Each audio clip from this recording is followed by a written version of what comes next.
Life sucks. And I'm not being dramatic, I'm being honest. You wake up every day to a job that suffocates you, come home exhausted to relationships that don't fulfill you, lie in bed and ask yourself, is this all there is? And yes, this is probably all there is. But here's the thing. Everyone feels this. Everyone knows. The difference is that you stopped pretending you don't feel it. And that doesn't make you weak. It makes you lucid. There was a guy who never pretended. Emil Cioran, a Romanian philosopher from the 20th century, spent his entire life refusing to lie about the human condition. While the world wrote about hope, purpose, and overcoming, he wrote about insomnia, boredom, despair, and the nausea of simply existing. Not because he was too pessimistic or crazy, but because he was too honest to participate in the collective lie that keeps society functioning. Cioran transformed his anguish into words. He converted despair into philosophy. Every day he woke up with a deep existential nausea, but instead of surrendering to it completely, he wrote about that sensation. And he discovered something that most people never discover. When you stop fighting against the absurd, it stops tormenting you. This doesn't mean the pain disappears. It means you stop wasting energy trying to make it disappear. You stop blaming yourself for feeling what you feel. You stop looking for culprits for the fact that life is fundamentally unsatisfying. Look, have you tried to be happy? Have you chased after all the goals they promised would bring you satisfaction? Money, relationship, career, recognition, travel, experiences? And after achieving some of these things, what happened? Did you become happy forever? Or did you discover that the feeling of emptiness was still there, just with different decoration? That promotion you wanted so badly. You got it, celebrated for a week, and then what? You went back to feeling empty just now with a higher salary. That person you thought would complete your life. You got together, it was good for a while, but the loneliness was still there. Just now sharing the bed with someone. That dream trip. You took 1,000 photos, posted on Instagram, came back home, and life continued exactly the same. The inconvenient truth is that happiness is propaganda. A lie they've been selling you since childhood. Study to be happy. Work to be happy. Get married to be happy. Have kids to be happy. And when none of that works, it's your fault for not thinking positive enough. It's a perfect trap. They sell you the idea that there's a permanent state of satisfaction waiting for you in the future, as long as you do the right things. And when you do the right things and continue feeling empty, the conclusion is that you're the problem. That you're not trying hard enough. That you need to try more. Buy more. Achieve more. Be more. Cioran figured this out decades ago. He saw the pursuit of happiness as a desperate escape from reality. The reality that you are temporary. That everyone you love is temporary. That nothing you do will matter in 100 years. That the universe has no idea you exist and doesn't care one bit about your plans, dreams, or sufferings. Does this scare you? It should. But it should also liberate you. Because when you accept that life has no inherent meaning, you stop wasting energy looking for a meaning that doesn't exist. When you accept that you're fundamentally alone, you stop getting disappointed with people when they can't fill a void that only you can carry. When you accept that you'll suffer regardless of your choices, you stop trying to avoid suffering at any cost. And then something interesting happens. You can start living for real. Not living happy. Living real. Living without lies. Living knowing that it's all temporary, absurd, and painful, but that it's what we have. And that can be enough. Actually, it can be more than enough. It can be liberating. Think about the last time you failed at something important. That promotion that didn't come after months of extra dedication. That relationship that ended despite all your efforts to save it. That dream that proved impossible after years trying to achieve it. At the time, it seemed like the end of the world. You felt broken, humiliated, defeated. But it wasn't the end of the world, was it? You kept living, kept breathing, kept waking up in the morning. And maybe, deep down, you even felt a strange relief. As if a giant pressure had been lifted from your shoulders. As if you could finally stop pretending to be someone you're not. Cioran understood that relief better than anyone. The relief of stopping trying to be who you're not. The relief of accepting that you can fail and continue existing.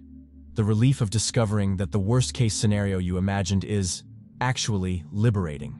Failing is honest. Success is performative. When you fail, all the masks fall off, and you can finally see who you really are.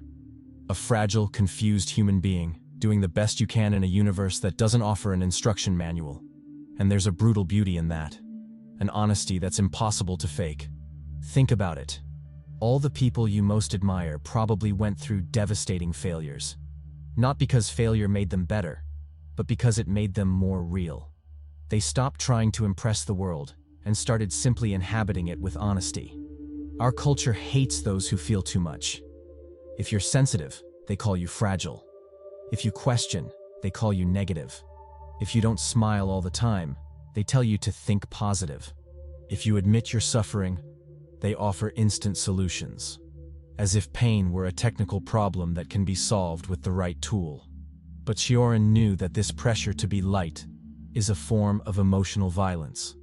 It's a systematic denial of the complexity of human experience. It's as if we said, "Your pain isn't welcome here.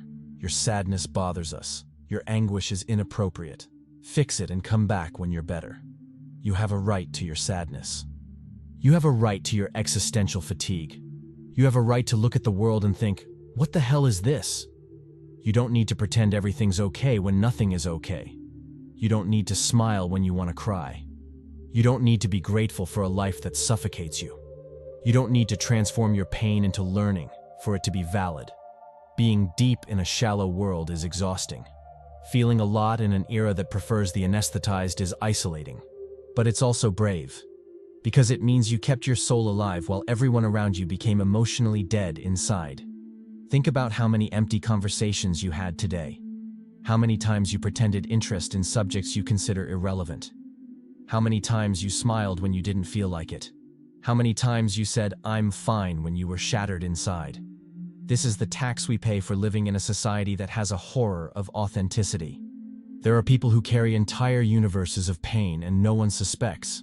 They go to work every day, fulfill their obligations, participate in meetings, have lunch with colleagues, go home, watch TV, go to sleep. But inside, they're screaming. They're drowning in a loneliness that feels physical. They're being consumed by questions that have no answers. If you're one of these people, Cioran has a message for you. Stop apologizing for feeling. Stop trying to fix yourself. Stop looking for cures for something that isn't a disease. Stop comparing yourself with people who seem to have discovered the secret of lightness. They haven't discovered it. They're just pretending better than you. Your sensitivity isn't a defect. It's clarity. Your sadness isn't weakness. It's honesty. Your loneliness isn't a personal failure. It's an inevitable consequence of having an authentic soul in a world that rewards emotional falsification. Cioran wrote because if he didn't write, he would be consumed by despair. Not metaphorically, literally. Writing was his way of transforming poison into medicine, of channeling anguish into something that could be touched, read, understood, of giving form to what seemed unformable. He didn't write to teach anything to anyone. He had no pedagogical pretensions. He didn't want to save the world or offer solutions. He wrote to survive, to give outlet to an internal chaos that, if not expressed, would destroy him completely. Maybe you also have a way to channel your pain. Maybe it's through words written in a diary that no one reads. Maybe it's through music you listen to alone in your room. Maybe it's through long walks where you can think without interruption. Or maybe it's simply allowing yourself to feel completely, without trying to fix anything, without seeking explanations, without rushing to overcome. The important thing is not to swallow the poison. The important thing is to give outlet to what suffocates you. Because when you systematically repress what you feel, it doesn't disappear. It stays there inside, fermenting, transforming into bitterness, cynicism, or worse, into an emotional anesthesia that disconnects you from everything that makes life worth living. I'm not talking about self-help. Self-help presupposes that you're broken and need to be fixed. I'm talking about survival. About finding ways to continue existing when the simple task of existing seems impossible. When you recognize that pain is inevitable, you stop fighting against it as if it were an invader. When you accept that chaos is part of life, you stop trying to control everything. When you understand that suffering isn't punishment for having done something wrong, you stop looking for culprits. And in that moment of surrender, which isn't giving up but acceptance, something strange happens. You discover that you can carry pain and still create beauty. You can accept the absurd and still love someone. You can live without hope of cosmic meaning and still find moments of inexplicable grace. All systems want to sell you meaning. Religion promises there's a divine plan and you're part of it. Philosophy promises that through reason, you can understand the universe. Self-help promises you can control your reality through specific techniques. Therapy promises you can solve your problems through self-knowledge. But Cioran knew that this promise of meaning is a trap. Because when you depend on external meaning to justify your existence, you become enslaved to whoever offers you that meaning. You become dependent on systems, authorities, doctrines that can collapse at any moment. The liberating truth is that you don't need cosmic purpose. You don't need a divine mission. You don't need to understand why you exist. You don't need your life to make sense to anyone besides yourself. You can simply exist. You can simply be here, now, without justification, without explanation, without apologies. This terrifies most people.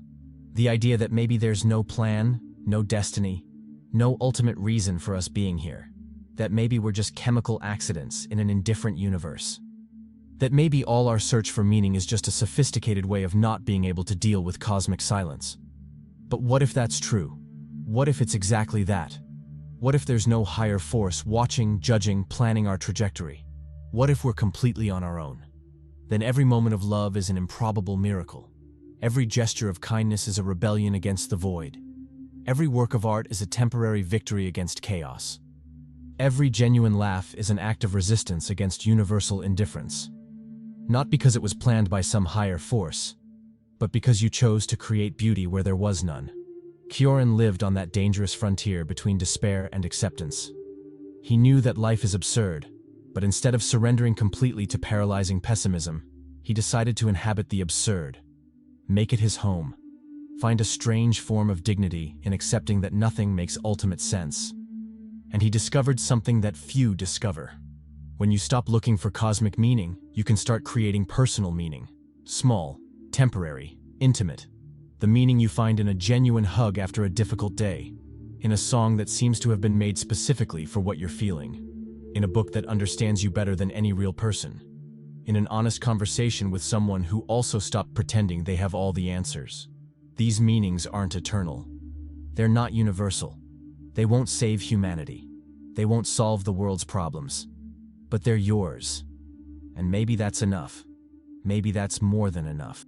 Our era has a pathological horror of genuine pain. Everything needs to be controlled, medicated, therapized, positivized, transformed into motivational content. Sadness became a disorder.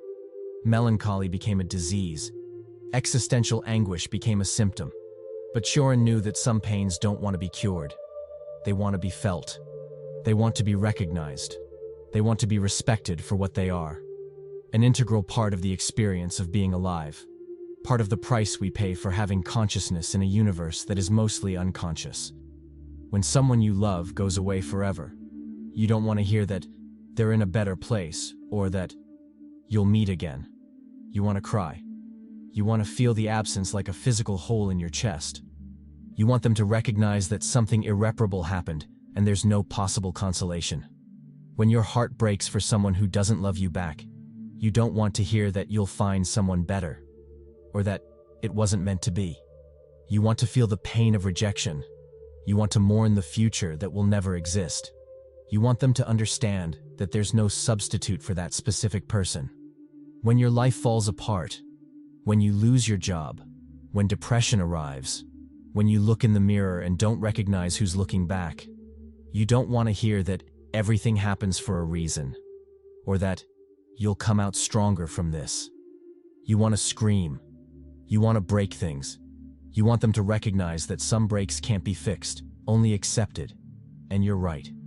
Your pain deserves to be felt fully, without filters, without comforting explanations, without rushing to turn it into a life lesson.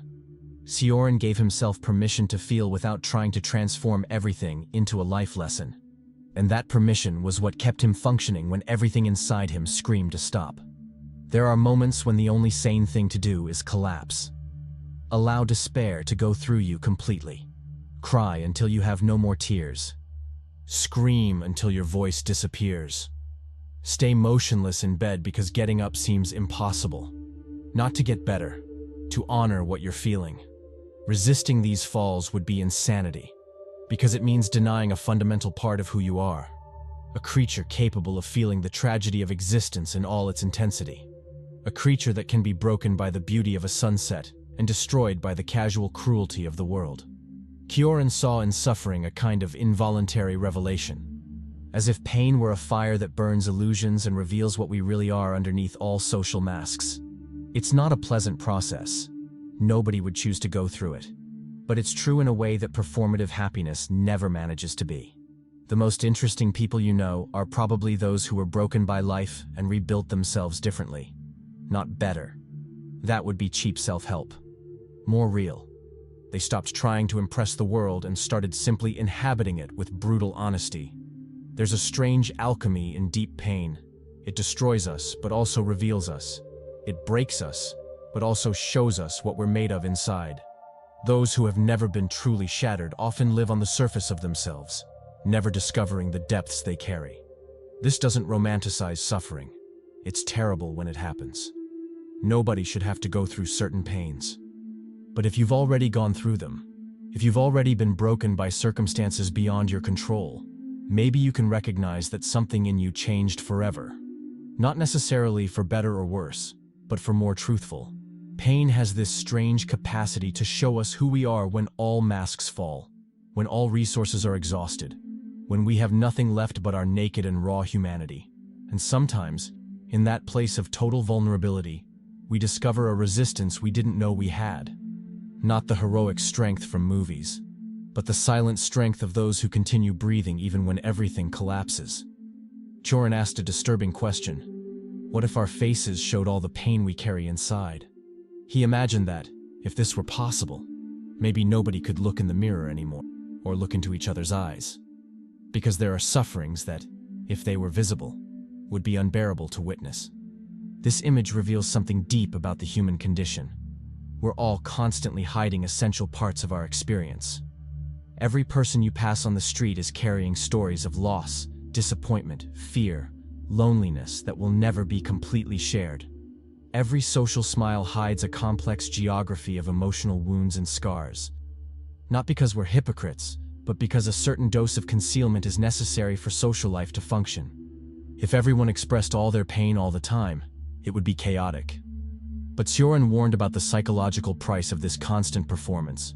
Gradually, we can become strangers to our own pain, losing contact with essential parts of who we are.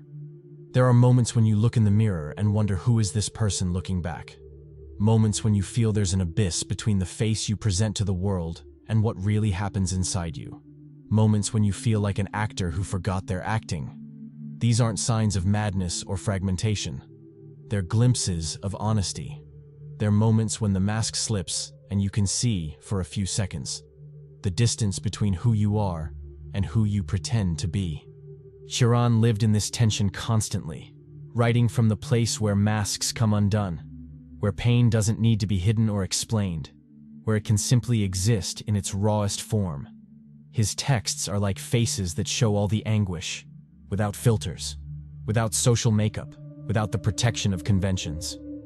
Maybe we all need moments like this, moments of total honesty with ourselves, where we can take off all the masks and simply be what we are, wounded, contradictory, confused creatures, but still capable of beauty, love, and creation.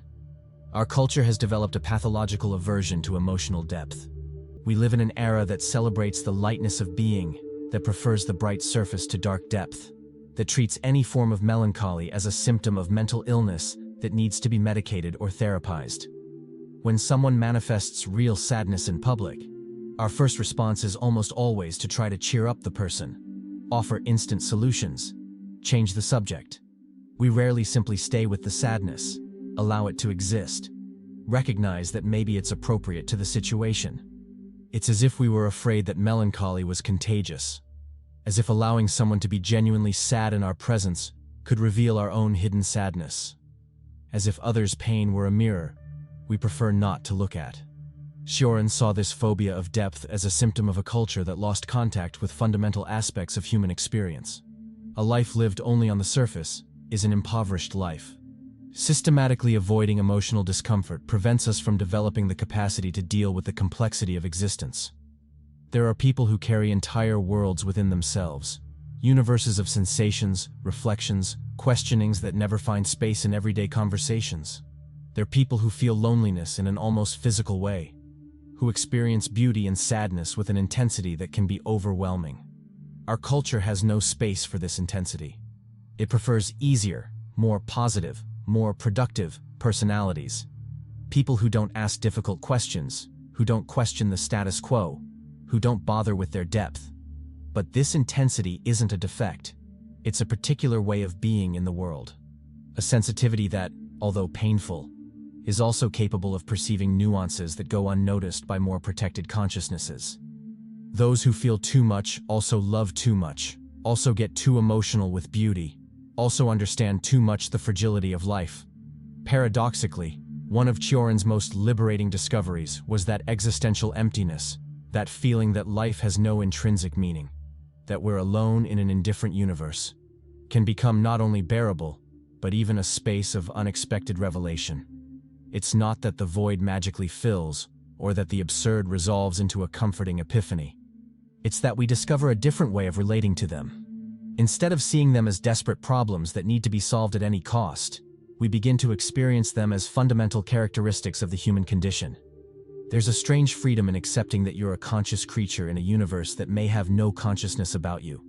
When you stop expecting life to make sense by itself, you can start creating your own temporary, personal, intimate meanings. When you accept that you may be fundamentally alone, not just physically but existentially, you can start valuing more intensely the rare moments of genuine connection. This acceptance of the absurd doesn't necessarily lead to paralyzing despair. It can lead to a peculiar form of lucidity. You live without illusions, but also without paralyzing bitterness. You recognize the precariousness of everything, but still manage to get emotional about a sunset. You accept fundamental loneliness, but still seek and value company. You understand that nothing lasts forever, but this makes each moment more precious, not less. This isn't a philosophy for everyone. It requires a specific constitution, a capacity to live without conceptual crutches, without comforting promises of ultimate meaning. But for those who recognize themselves in this perspective, it can be profoundly liberating. When you stop fighting against the void, there's energy left to fill that void with your own creations. Art, love, friendship, moments of beauty that are precious precisely because they're temporary and improbable. You stop waiting for the universe to give you permission to exist and simply start existing. Cioran's most important contribution may be showing us that it's possible to live an authentic life, even carrying unanswered questions, even inhabiting irresolvable contradictions, even accepting that much of what we experience will remain forever mysterious. He teaches us that brutal honesty with ourselves, although painful, can also be a form of dignity. The dignity of those who refuse to lie about what it means to be alive. The dignity of those who choose uncomfortable truth instead of comforting lies. If you made it this far, it's because you recognized something of yourself in these reflections. Because somewhere, between melancholy and lucidity, between despair and acceptance, you found echoes of your own experience of being human in a world that doesn't always make sense. And this isn't coincidence, it's recognition. There exists a silent community of people who feel the world with this intensity, who carry these unanswered questions, who find in honesty about suffering a more authentic form of connection than in false consolations. People who prefer painful truth to comforting lies. If this video touched you, if you recognized your own experience in these words, maybe it's time to explore these territories more deeply through our ebook, Alchemy and Archetypes, where we dive even deeper into these questions that define us as conscious beings. And if these reflections make sense to you, if you found here something that resonates with your way of seeing the world, consider subscribing to the channel and leaving a like, not as a social obligation, but as a way of saying you're also part of this conversation about what it means to be truly human in a world that often seems made for anything but authentic humanity.